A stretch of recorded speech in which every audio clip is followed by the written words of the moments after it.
ChatGPT versus Claude versus Perplexity.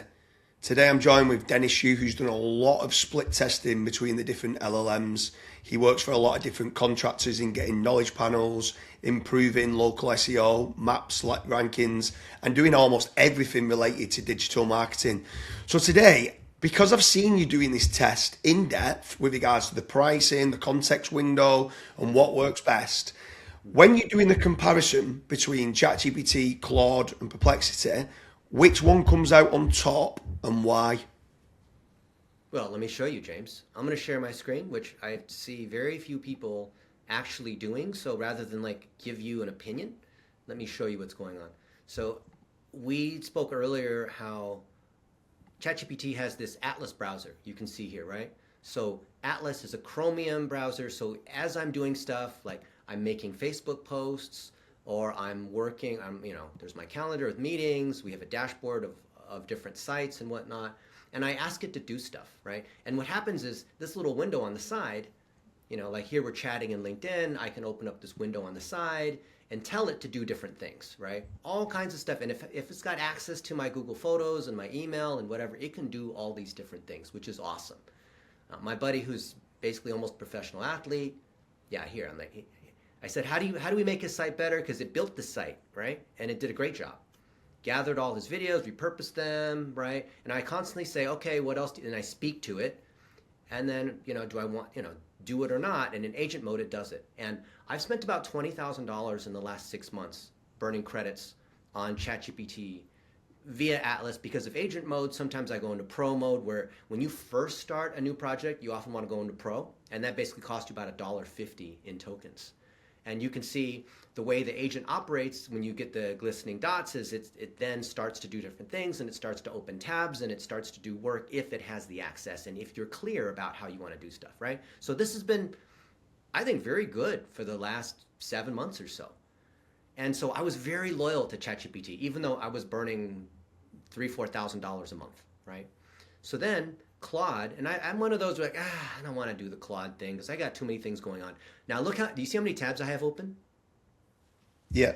I've got maybe 70 tabs open here, and this is 128 gigs this is a fully stacked out MacBook Pro. So you can see I've got 128 gigs and it's using 108. And in Chrome, it's about a gig per tab. So you see these groups like these lines, like this blue line, that's a tab group. So like here, I have it auditing a series of websites and then turning those, you pull in the transcript, turning them into articles, right? And writing emails to team members, paying invoices, right? And this, looking at themes, all of this stuff. So Claude is able to do the work in a slightly different way because what'll happen is it also starts opening tabs, but then it's able to work longer. So if we look at one of these ones where, here's a book that we're writing that I've not finished. Let's see if I can find one of these other ones. So you can actually see it at work. Okay, here. So just to give you context, I said, hey, I love the idea of building in public, which is what we've been doing, right? So I said, go look at all the stuff on how we do that and write this article about how we build in public and find any article I've written about that topic, about how we document what we do and how do we do that and how do we store things in different ways and how does that propagate across the team and clients and all that. And I speak to it and look, it tells me how many steps it took and it starts to document and it takes screenshots and then it makes recommendations. And then I say, okay, well, how do you make that better? It says, well, you should do this, this, and that, right? So notice how it is more persistent. And then it takes 102 steps. And it might work for 40 or 50 minutes. And it's doing these things, right? So it does all this stuff. Then it comes back and it tells me what it did. And then I'll come back and I'll say, awesome, that's great work. Can you go ahead and write a meta article based on our meta article guidelines where we document what we do? Because obviously, if we're talking about how we build in public and we share exactly how we do everything, it would be hypocritical to not write an article about how we do that. And then it goes to town. And then if I open another tab, I can say, or actually I can go to one of these other ones, And I'll say like, where here's, hey, I forgot what we were saying about writing meta articles. Can you go look at our article on how to write articles? And that has lots of examples of how we do that and how we define SOPs so that as our agents learn how to do stuff, they continue to update the document. It's recursive. They get better. They learn from themselves. And we send agents to these articles. At the same time, we also have an article on how to write a definitive article, which is how to tune an SOP and how these different SOPs are linked together based on what we do for SEO and PPC and whatnot, so that the more experience we have, the more Zoom calls that we have, the more data we see from Google Business Profile and Ahrefs and whatnot, the system just learns from itself. The agents learn from themselves. They document everything, and they document it in such a way that we can move everything to ChatGPT or to Gemini or to Grok or whatnot, because we've documented our knowledge outside of any particular system, so we are not locked in. Go ahead and audit the document. This is so meta of what we're doing, but go ahead and audit what we've done there and figure out how we can make this system even better. And if we need to write another article about this that doesn't conflict what we've already said, then please go ahead and do that. And then this might go work, James, for another hour or two, and it'll be very thoughtful, and it'll come back and I'll say, I sometimes have a contest to be like, well, how can I get the thing to work the longest? I've been able to get it to go up to like 700 steps and work for 4 or 5 hours, which you can imagine what the token cost of that would be, right? Yeah, so this is my favorite place to work. So are you doing everything now? Have you moved everything over to Claude with regards to workplace? So no Perplexity, no ChatGPT. No, we got Perplexity here too. So Perplexity has a comment browser, and there's some pros and cons with Perplexity. One thing that Claude and ChatGPT can't do very well is download and upload documents, but Perplexity kind of will. So here you can see when the blue dot is blinking, that means it's working, right? So as I'm getting to do stuff, right, it's the same kind of thing where you see here where it says assistant. It's the same like little thing in the side, where you're able to chat with it as you're doing work. You pop the thing open saying, hey, you see what I'm doing here? Go ahead and, do this thing, right? So as I'm, I have it send emails, or I have it track, where I have vouchers or flights that are changing or someone's wedding or, calendar meetings or all that kind of stuff, right? And it will manage these things for me, like a travel agent, like a web developer. Hey, rebuild this WordPress site, blah, blah, blah. Like it will do all these things. And the beauty is when I do this in Perplexity, which is a model of models, you see here, I can choose which model I want. Now, because of business and because of right now, I mean, these things change all the time because these models leapfrog each other. But right now, 4.6 is the best one for people that do SEO. So when I've maxed out my Claude, because you see here, you have, for usage, you have a session limit of 5 hours, and you have see, look at this. I don't want to go too far, but here, in this session, I've used 57%, and of my weekly limit, I've used 24%. So if I happen to reach this before the end of the week or before the end of the session, rather than going to extra usage, which will burn you, that's how you know how expensive it actually is if you hit extra usage, I'll switch over to Perplexity, and then I'll continue to use 4.6 out of Perplexity.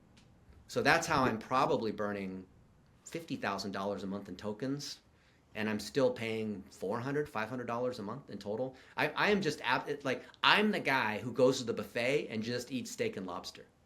I bankrupt the buffet. That's what's going on. That's a good way of putting it, to be fair. Right, so if people, let's say you're a business owner or a contractor and they're looking for simplistic measures, so they're gonna, when they're doing the difference between ChatGPT, Perplexity and Claude, let's say they go all in on Claude and they're not going to be using the full usage. They're going to be paying the $200 a month, but they're not going to be using the full usage. Yeah, so you could start with the $20 a month plan, which is the basic Claude Pro, and then they have a 5X plan, which is only $100 a month. And what you do is start with the $20 a month plan.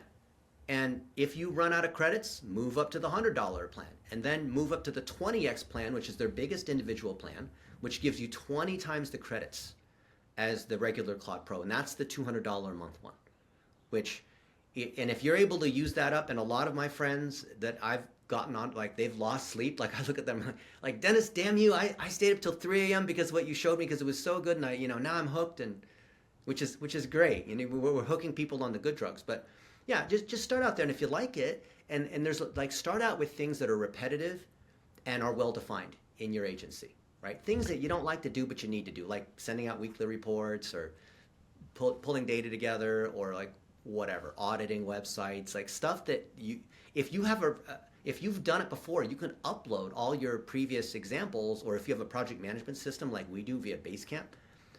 I have it go to, I probably have 700,000 emails in my Gmail. And then in Basecamp, we have 3,000 client projects we've had over the course of however many years. And we just let it go to town on that.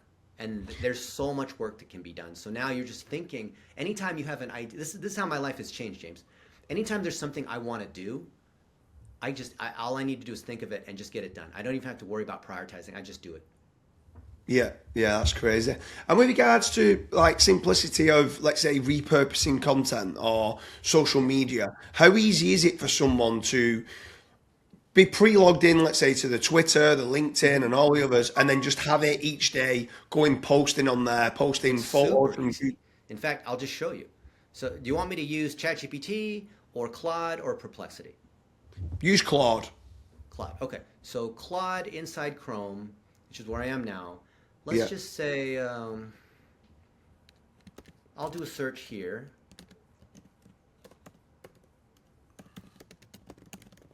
Watch this, real time, okay? So I open up, so I'm just browsing Chrome, right? But then I'm like, I want to pull in Claude. And then I say, and you could also use WhisperFlow, which is great at dictation.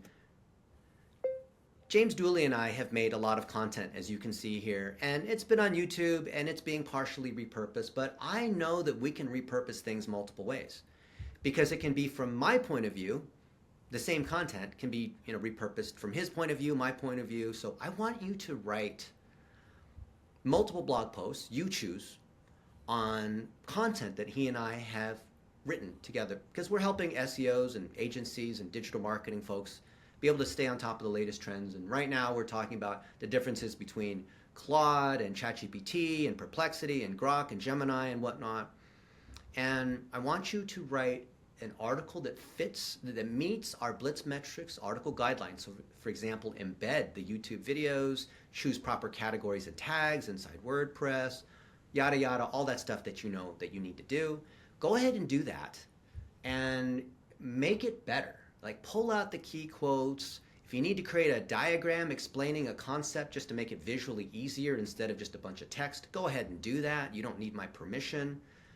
And then I want you to write a meta article explaining what you did. How many steps did it take? How long did it take? How many tokens would you estimate that we used? And what would have cost if we had to use the API to do that versus just using our Claude 20x Max account?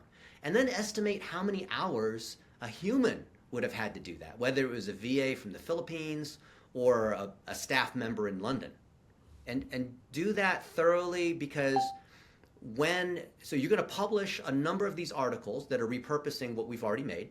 You're going to create a meta article about all these different pieces.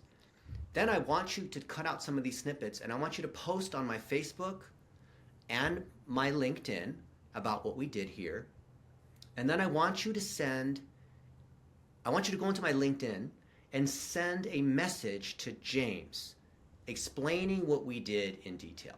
And feel free to admit that you are the Claude AI that's doing it. So now it'll go to work for a couple hours. That's crazy. So you talk to it, and a lot of people don't realize that you see how talking to it unlocks a whole, because of the level of context you can provide, right? Yeah, for sure. Anyone who's watching this, look at the differences there that Dennis is sharing. There's a lot of people out there on YouTube videos or sharing blogs, and the same why one might be better than the other. Dennis here shows the practical ways of being able to use Claude over Perplexity and ChatGPT, or alongside. If you want any other videos like this, check out the links in the description. There's a dozen different videos where Dennis explains all the different LLMs and what he's using it for. He dives deep straight into which AI platform is working best. At present, he believes Claude for Chrome to be the best. Now, that could change in 1 to 2 months. So make sure you subscribe over to Dennis. And Dennis, it's been an absolute pleasure. Amen. Guys, jump in. There's so many changes and all that, but I'm telling you, it's amazing. You will not believe how much you'll love this stuff.